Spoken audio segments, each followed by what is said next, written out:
Hoje nós vamos falar sobre uma questão de necessidade, né? Só que essa necessidade aqui é de agir. É diferente, né? Tem vários tipos de necessidade, mas essa aqui é de agir, né? Nós temos aqui Ezequiel 12, 21 a 28, que fala assim: veio a mim a palavra do Senhor dizendo: Filho do homem, que provérbio é esse que vos tendes na terra de Israel? Prolongue-se o tempo e não se cumpra a profecia. Portanto, diz-lhe, assim diz o Senhor Deus, farei cessar esse provérbio e já não se servirão dele em Israel. Mas diz-lhe, os dias estão próximos e o cumprimento de toda a profecia. Porque já não haverá visão falsa nenhuma, nem adivinhação lisonjeira, no meio da casa de Israel. Porque eu, o Senhor, falarei e a palavra que eu falar se cumprirá e não será retardada. Porque em vossos dias, ó casa rebelde, falarei a palavras e a cumprirei, diz o Senhor Deus. Veio-me ainda a palavra do Senhor dizendo: Filho do homem, eis que os da casa de Israel dizem, a visão que tem este é para muitos dias. E ele profetiza de tempos que estão muito longe.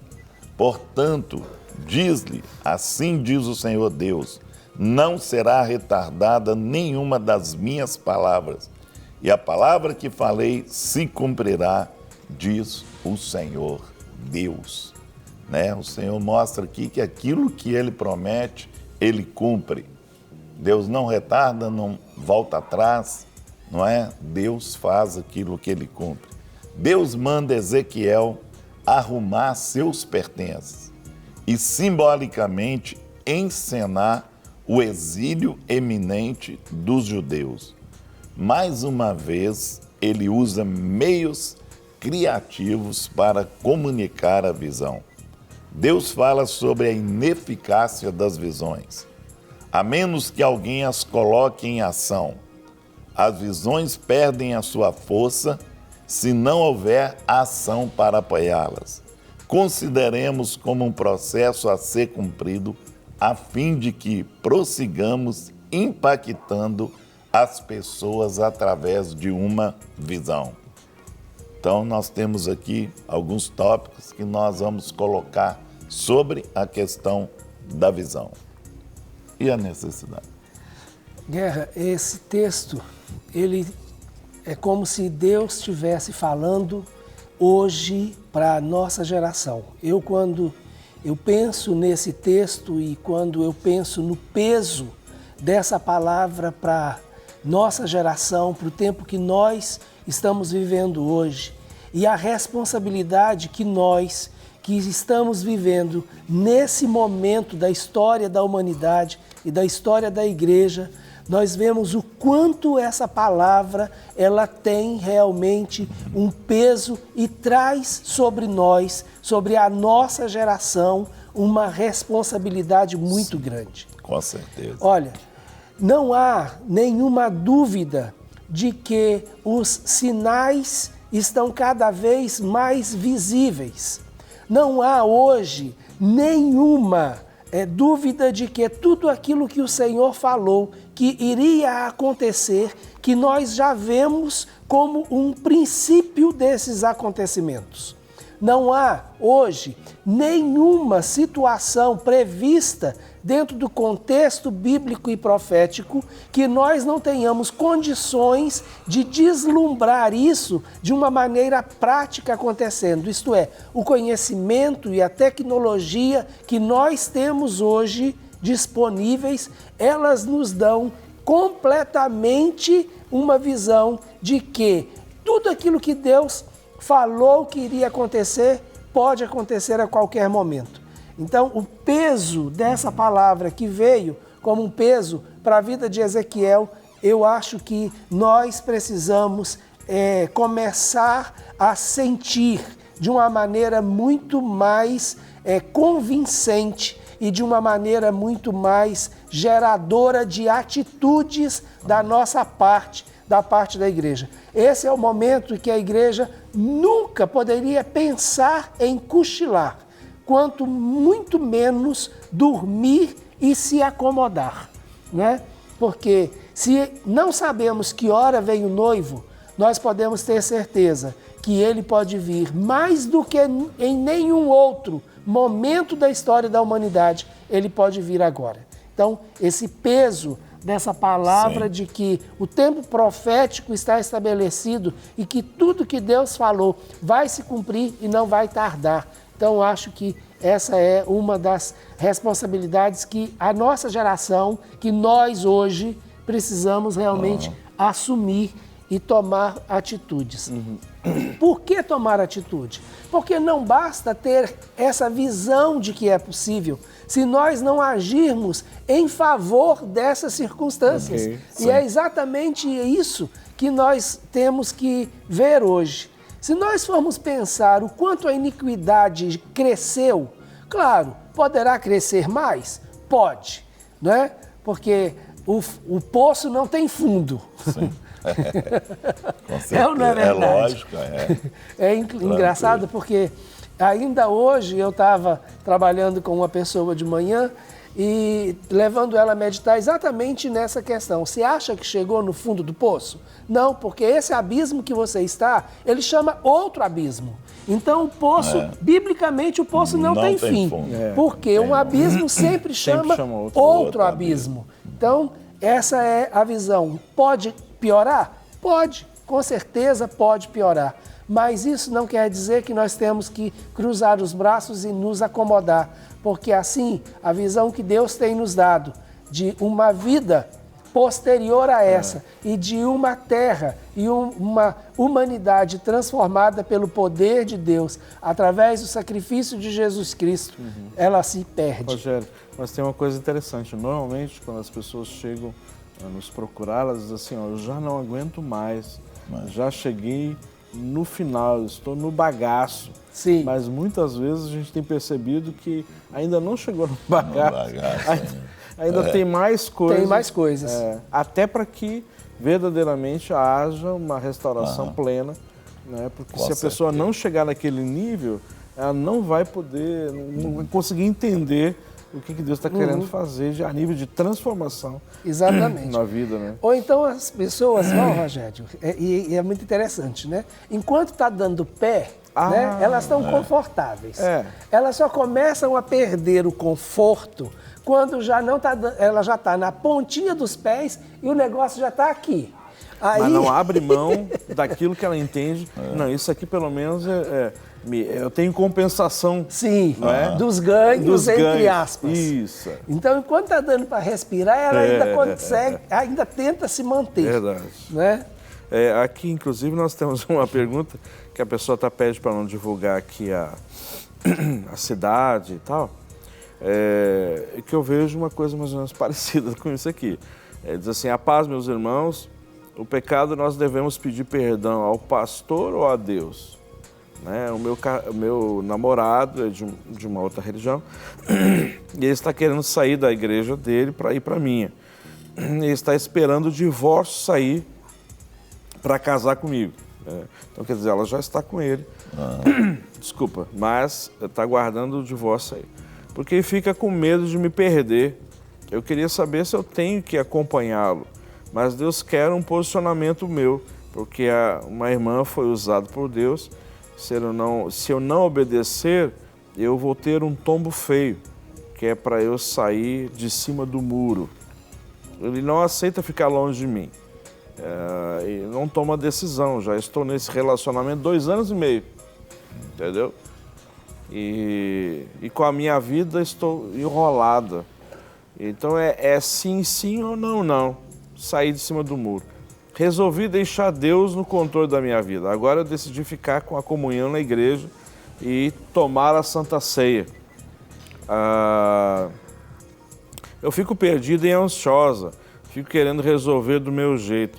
Ele fica sem jeito de frequentar a minha igreja, porque a filha dele é de lá, então tem um relacionamento.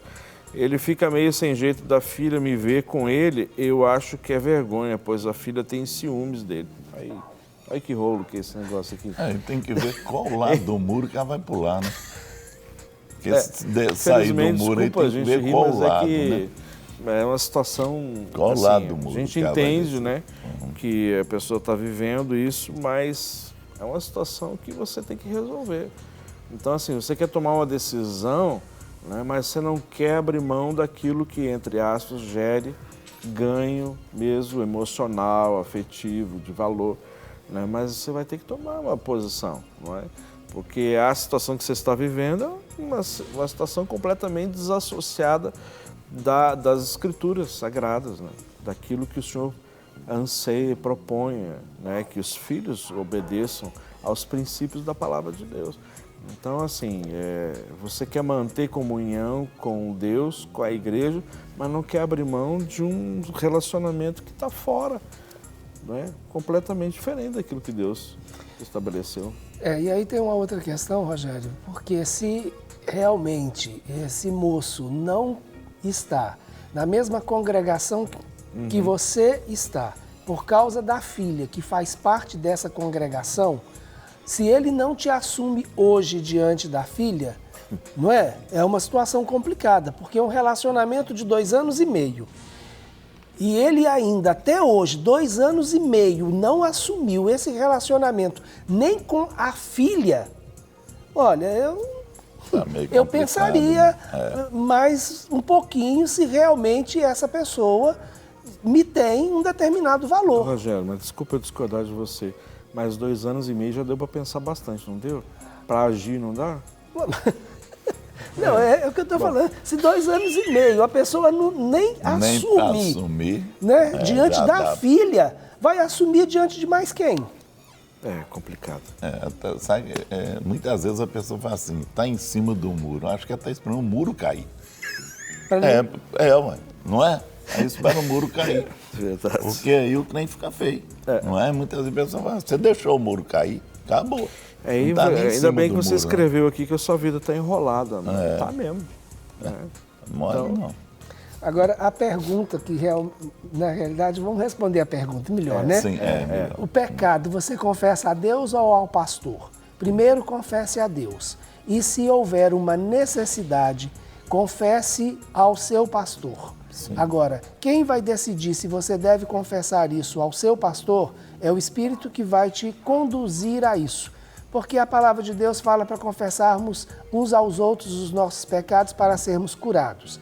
Aí, esse pecado confessado ao seu pastor, para que ele ore por você e para que haja cura e todo sentimento de culpa desapareça. Poderia ser uma outra pessoa? Poderia. Agora, se você tem pecado não só contra Deus, mas contra a igreja, em termos de congregação, contra os princípios da igreja, ou o corpo que você participa e congrega junto dele, porque pelo que eu entendi, você não tem participado da ceia. Então isso significa que você não tem estado em comunhão por se sentir em pecado. Nesse caso, você deve sim procurar o seu pastor, porque você quebrou as regras da organização que você se submeteu a elas. Que muitas vezes a pessoa não entende certas coisas. Eu estava falando com a pessoa assim, eu confessei meu pecado para Deus, tá. E o laço de alma que você estava nele? Você quebrou? Não, isso aí não. Pois é. Então precisa de alguém para quebrar esse laço de alma. Né? Você entendeu? E muitas vezes a pessoa não entende isso. Que tem algumas coisas que tem que ser feitas além da confissão. Sim. Não é? Tem que acontecer. Olá, pastores. Gostaria de mandar um abração para vocês 3 e um beijo para minha mãe, a Cleides, e para a minha avó, Arlete Mourão. Jesus abençoe a todos, queridos. Um abração para você também, viu, Tiagão? Toda graça sobre a sua vida. Ok, vamos entrar no nosso tópico. Rogério, nós temos aqui uma questão, eu acho muitas vezes as pessoas, por não ter coragem, eu acho que tem hora que você tem coragem para fazer isso, que é olhe para dentro.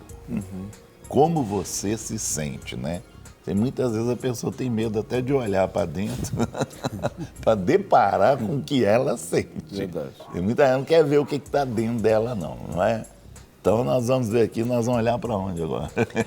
Eu acho que essa primeira participação, Rogério, tem muito a ver com muita coisa que a gente vai discutir aqui hoje. Com certeza. E eu espero, minha irmã, você que mandou essa mensagem, não fique com raiva e não saia da frente, né, da TV, mas pegue aquilo que o Senhor tem para te dizer, porque você não mandou essa mensagem hoje e não mandou essa mensagem à toa. Deus realmente quer cuidar de você. E para Ele cuidar de você, você precisa primeiro saber em que áreas você vai necessitar dessa ajuda de Deus. E aí você vai entender isso quando olhar para dentro de si mesmo, né? Então, essa relação de 2 anos e meio que você tem mantido, ela tem sido mantida porque você com certeza tem tido um ganho nela. Agora, esses ganhos têm um preço. Na realidade, não é um ganho somente sem nada pagar, não é? Não existe isso. A gente sempre paga. Então comece a olhar para dentro de si para ver o quanto você tem pago e se está valendo a pena aquilo que você está pagando. Mas não camufle. Olhe sinceramente para dentro de você. Os seus verdadeiros valores, o seu verdadeiro eu, aquilo que realmente você é. Exato. Nós temos aqui uma outra pessoa que não quer se identificar, e nós vamos respeitar, né? Diz assim, pastor, se somos chamados para ter um cargo na igreja onde não nos sentimos à vontade para fazer o melhor, onde não é o seu chamado, é pecado rejeitar? A pergunta. Eu gosto de pregar e evangelizar, mas me deram um cargo na igreja onde não me encontrei, daí me falaram que sou covarde, mas não me sinto assim. Às vezes faço por obrigação e não gosto de agir assim, não é? Qual o nosso posicionamento? É interessante, Rogério, porque aí o que você precisa ter é uma transparência com a sua liderança. Porque nós temos duas coisas que devemos considerar. Uma é aquilo que nós somos chamados para fazer e sentimos a vontade em fazer e estamos fazendo. A outra é, mesmo não estando à vontade, mas há uma necessidade e não há quem faça. Então, nesse caso, você poderia fazer no sentido de prover momentaneamente. Por quê? Porque não há quem possa fazer e nesse momento você faz até mesmo como forma sacrificial e o Senhor te capacitará para isso. Agora, a sua liderança precisa entender e identificar os dons que estão em você e, dentro da medida do possível, colocar e liberar você para fazer aquilo que você foi capacitada por Deus para fazer. Então, eu acho que o que você realmente precisa é procure sua liderança e transmita para ela o desconforto em fazer. E se não houver ninguém para fazer, faça, porque o Senhor vai te dar graça, tá certo? Agora, se tem outras pessoas para fazer, a sua liderança vai entender que você realmente vai fazer melhor aquilo que você foi chamada por Deus para fazer. Amém. Nós temos aqui, né, o próximo agora. Olhe para trás. O que você já aprendeu? Tá, então o primeiro é olhar para dentro de si, né? De dentro de si. Depois olhar para trás. E ver o que você aprendeu lá. É verdade. Não é? Olhe para trás, vê o que você aprendeu, use o que você aprendeu.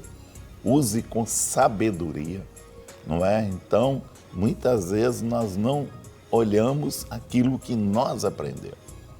E deixamos de usar também. Não é? Isso nós vemos aqui na questão de Ezequiel. Deus alertando, né?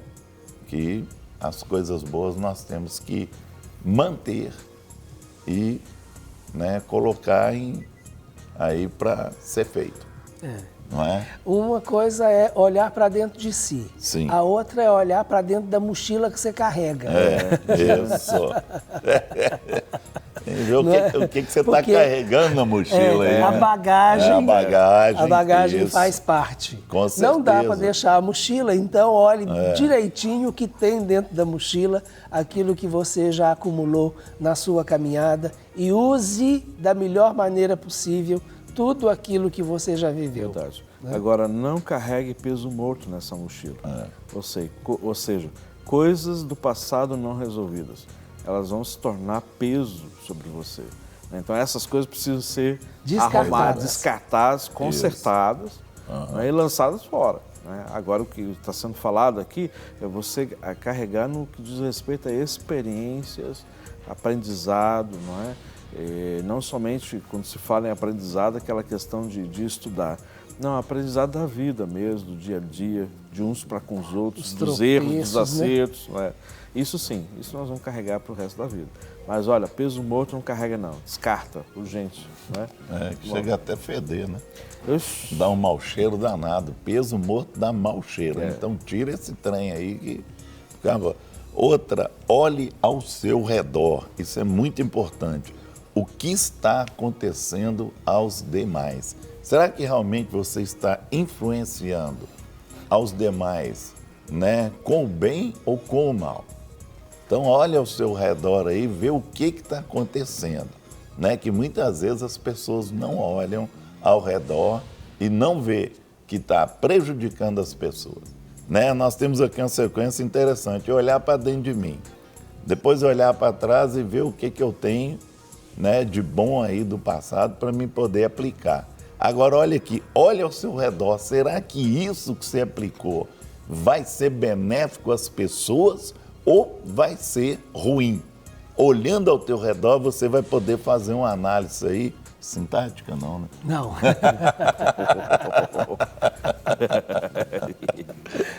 Só análise mesmo. Só análise.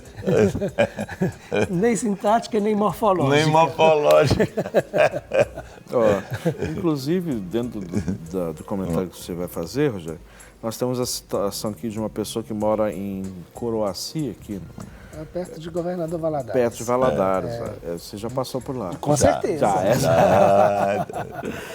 E me casei recentemente.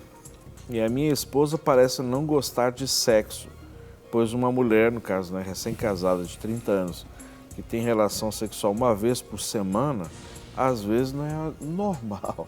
O que eu devo de fazer? Rogério, a gente tem algumas situações que realmente levam a pessoa a não ter ou prazer ou não estar despertada para essa área.